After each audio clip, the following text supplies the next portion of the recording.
One Punch Man webcomic chapter 158 at 159 mga tol. Bali pagsasamahin na nga natin sa video to ang dalawang chapter dahil sa hindi ko nga nagawa yung chapter 158 dahil sa Holy Week at isa-summarize na nga lang natin yon mga tol. So webcomic chapter 158 at nagsimula nga ang chapter kung saan biglang-bigla silang lahat mga tol dahil sa naging monster si Ryumon. At bali pinag-uusapan nga nila dyan mga tol kung ituturing ba nilang isang threat yang si Ryumon. Tutol nga si Makoy dahil sa iniligtas nga siya nito at sabi naman ni Metal Bat talagang delikado raw si Ryumon. Pero ito nga si Webegasa talagang tutol na patay nila yang si Ryumon dahil sa napakabuting araw ng turing sa kanya nito. Dagdag naman ni Metal Bat hindi pa naman daw niya gustong atakihin yang si Ryumon dahil sa talagang naguguluhan daw siya sa mga pangyayari. Pero ganun nga rin daw itong si Amay Mask. Nagpasalamat naman yang si Amay Mask dahil sa talagang mabuti raw ang puso ni Metal Bat at mula nga dyan inumpisa nilang kausapin ang naging monster. Pero hindi pa nga rin ito sumagot sa mga sinabi sa kanya. Pero dito sumigaw nga si Webegasa at sinabing gusto nga raw na maging isang hero niyang si Ryumon. Pwede pa nga rin daw itong maging hero basta bumalik nga lang daw ito sa pagiging tao. At mula nga dyan mga tol, nagsalita si Ryumon at tinanong kung ano ba daw ang pinagsasabi ng mga yan. Nasa gitna nga raw siya ng isang matinding deathmatch na laban kay A at kahit na nga raw natalo siya hindi siya sumuko at nag-uumapaw yung sensation sa dibdib niya. At tingin niya raw yan daw yung sinasabing power of justice. At maring nasa level na nga raw siya ngayon ng isang S-class hero. Pero mula nga dyan mga tol, pinakita ni Amay Mas ang salamin kay Ryumon at nabigla nga siya dahil sa naging isa na nga siyang dragon. Kung saan yan nga yung dragon na nakatattoo sa dibdib niya. Pinaliwanag naman ni Amay Mas ang monsterification at tinanong si Ryumon kung nararamdaman ba ang mga senyales na yon. Mukhang nag-iba nga talaga yung ugali niya mga tol at hinahanap niya nga si A at gusto niyang tapusin ito. Pero nagawa nga siyang pakalmahin mga tol ni Amay Mask. Nagsalita naman ang Peking Pasi at sinabing in-interrupt daw ni Sweet Mas ang nangyayaring evolution dyan kay Ryumon. Nalaman naman natin kay Webegasa na yung Pasi nga na yan ang nag-manage kay Blue para itayo ang Neo Heroes. At siya nga rin gumawa sa kanya at naging isa nga siyang cyborg. Sabi naman ng Peking Pasi kung sinisisi ba raw siya nito na hindi na tao ngayon yang si Webegasa. Sabi naman ni Webegasa wala naman daw siyang pagsisisi sa mga nangyari dahil sa naging ganyan nga siya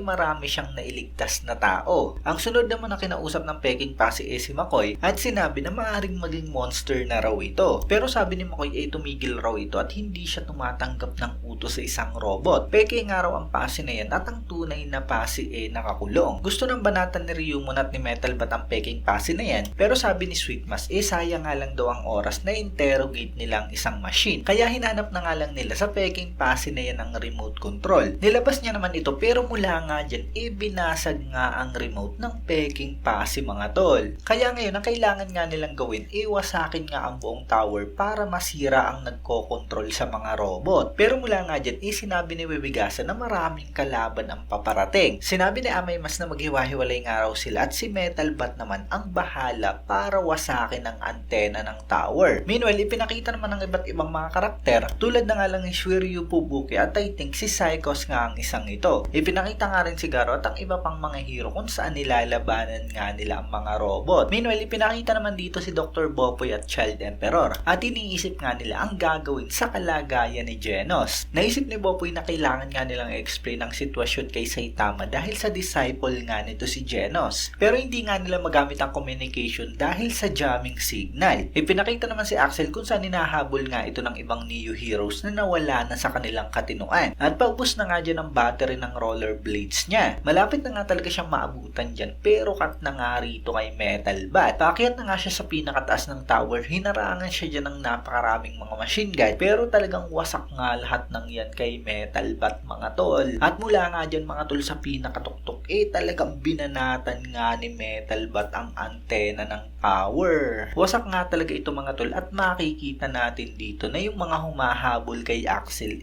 bigla na lamang naglaglagan. Nagpapakita lang na talagang nasira na nga yung kumokontrol sa kanila. Tumawag naman niyang si Child Emperor dyan kay Axel at sakto nga na malapit ito dyan sa base ng Hero Association. Habang ang Peking Pasi nasabi na talagang napaka-unpredictable ng mga tao. Wala nga raw talagang nagawa yung calculation nila at mahihirapan silang manalo para i-establish ang New World Order nila. Kaya ngayon ang kailangan raw nilang gawin patayin ang mga highly capable human. At dito nga sa last part mga tol, habang nakatayo si Saitama sa may Hero Association, dumating na nga dyan si Axel. At sinabi niya nga nga na merong hero job ang gustong ipagawa dyan kay Saitama. At bali yan nga lang ang nilalaman ng chapter 158 mga tol. At dumako na nga tayo sa chapter 159. So dito sinabi na nga talaga kay Saitama na si Dr. Kuseno ang may kagagawa ng lahat. At talagang biglang-bigla nga yung reaction niya dyan. Nabigla nga rin si Child Emperor dahil sa kilala pala ni Saitama si Dr. Kuseno. At mahirap nga raw paniwalaan pero yun daw ang totoo. Sagot naman ni Kalbo ganun daw pala, kaya raw siguro parang hindi isang tao ang hairstyle ni Dr. Kuseno. Kung nagpunta nga raw si Genos sa location ng scientist,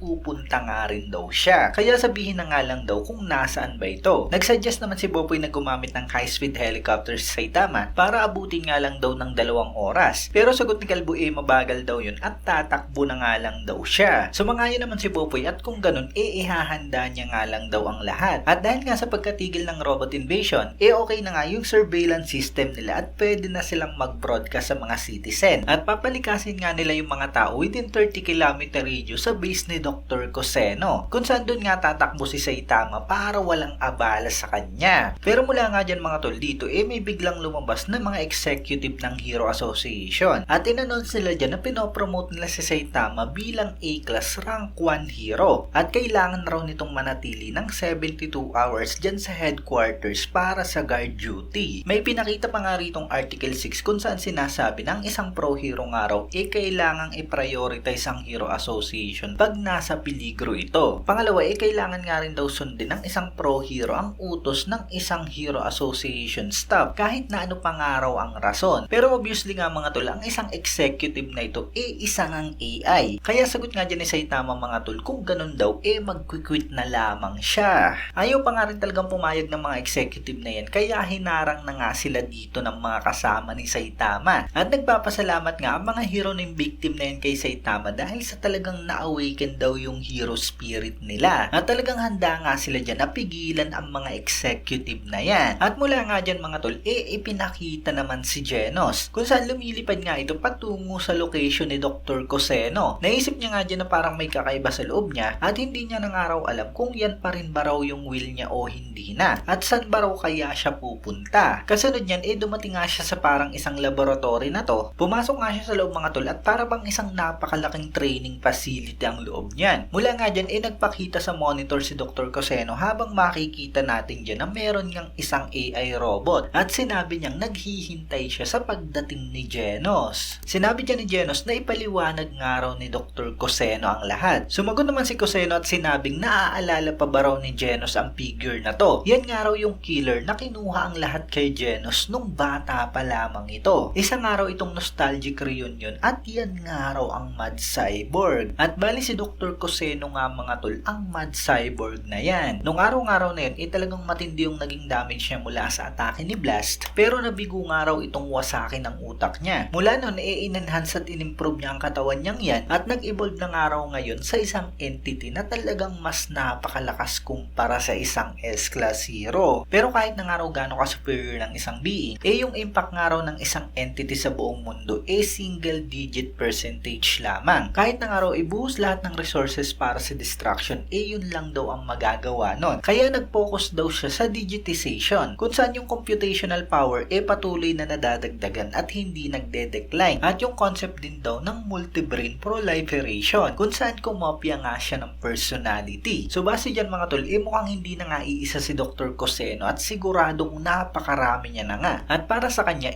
mas malakas nga kung mas madami. Dagdag niya pa habang nakikilala ang dati niyang classmate na si Dr. Popoy sa larangan ng weapon development, high-speed automated construction at mechanobiology, na-sense niya nga yung pag-establish ng digitization. In-approach niya nga raw ito at dun niya nanakaw yung mga data. Diyan nga talagang nabigla si Genos sa mga sinabi sa kanya. Di ba raw yan si Dr. Kuseno ang scientist of justice? At siya naman daw si Genos isang cyborg ang maghahatid ng hustisya na yon. Pero sagot ng Mad Cyborg mga tol, ano ba raw justice ang pinagsasabi nito? Gusto ba raw nasubukan na ngayon ni Genos gamit ang hiram na kapangyarihan na yan? Talagang tanga raw yung si Genos at hanggang ngayon gusto pa rin maging isang hero. Pero sabi nga lang dito ni Genos kung buhay pa ba raw yung si Dr. Kuseno? Pero sagot sa kanya ng Mad Cyborg talagang mabagal daw umintindi ang si Genos. Sinasabi niya na nga raw talaga na ang totoong identity ng Mad Cyborg walang iba kundi siya si Dr. Kuseno. Ang namatay nga raw na Dr. Kuseno copy lamang ng brain niya niya. Kaya magmadali na nga lang daw ito at tanggapin na ang lahat. Mula nga dyan napaload si Genos mga tol at hindi ko sure kung ginamitan ba siya dyan ni Dr. Coseno ng kung ano. Pero sabi nga nito, isang cyborg nga rin daw yung si Genos pero napakahina nito. Pero kahit na nga raw ganun, meron pa rin daw itong huling trabaho para sa kanya. Tingin ba raw ni Genos bakit niya ginawa yung mass destruction terrorism na yon? Pasalamat nga raw dun, lahat ng data combat nakuha niya. Yung mga robot army nga raw sa labas at mga machine gun mga bonus lamang. Yung ultimate machine gun nga raw na talagang gusto niya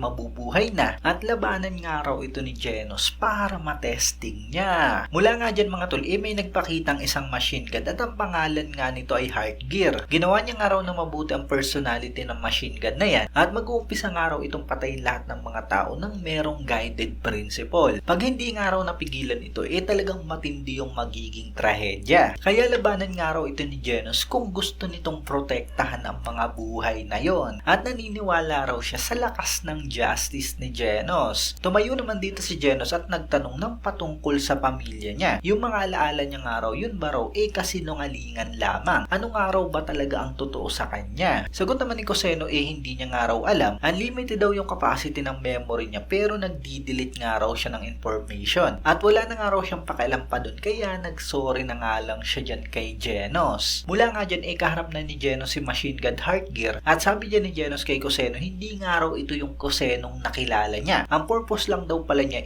ang kumolekta ng data. Kung ganun pagsisisihan daw ito ni Coseno. Hindi niya nga raw hahayaan na sumang-ayon ang lahat base sa calculation niyang si Coseno. Papatayin niya na nga raw ito ngayon dyan at wawakasan ng lahat. Pumalakpak nga lang ang Mad Cyborg mga tol at talagang chinicheer niya pa si Genos. Dito naman ipinapakita si Sonic habang sinasabi niyang tumahimik na nga raw ang lahat. At ipinakita na nga mga tol ang pinakamalakas na kalbo kung saan sinabi na nga sa kanya ang direksyon ng base ni Dr. Coseno. Tinuro na nga ito dyan ni Saitama at yan na nga raw talaga yung direksyon at ang kailangan na nga lang nitong gawin ang tumakbo. Hayaan na nga lang daw nito ang mga building at ang mga bahay basta tumakbo na nga lang daw ito ng diretso. Sabi naman ni Child Emperor kung magkamali nga raw ito bibigyan nga raw muli ng direksyon at ipapahatid niya nga raw yun mula kay Axel. Sabi ni Axel hindi nga raw siya makakalaban pero pwede siyang navigator at talagang confident nga raw siya sa bilis niya. Nagmamadali nga raw siya kaya iiwanan niya na si Saitama habang ang pinakamalakas na kalbo sinabing naghihintay sa kanya dun si Genos at ang kailangan niya nga lang daw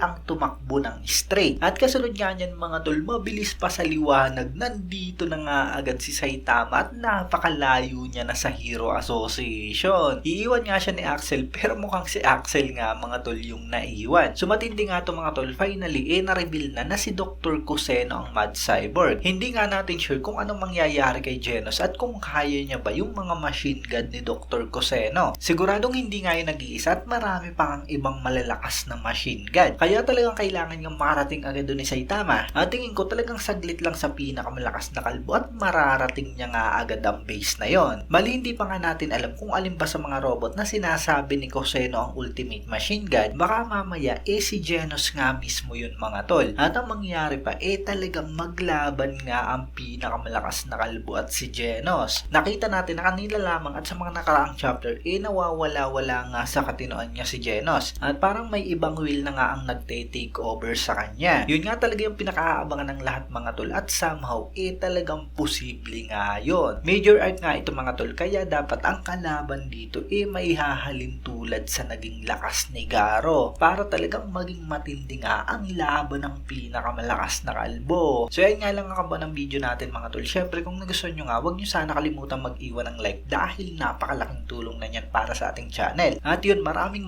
salamat sa inyong panonood at mag-iingat kayo palagi. Bagang!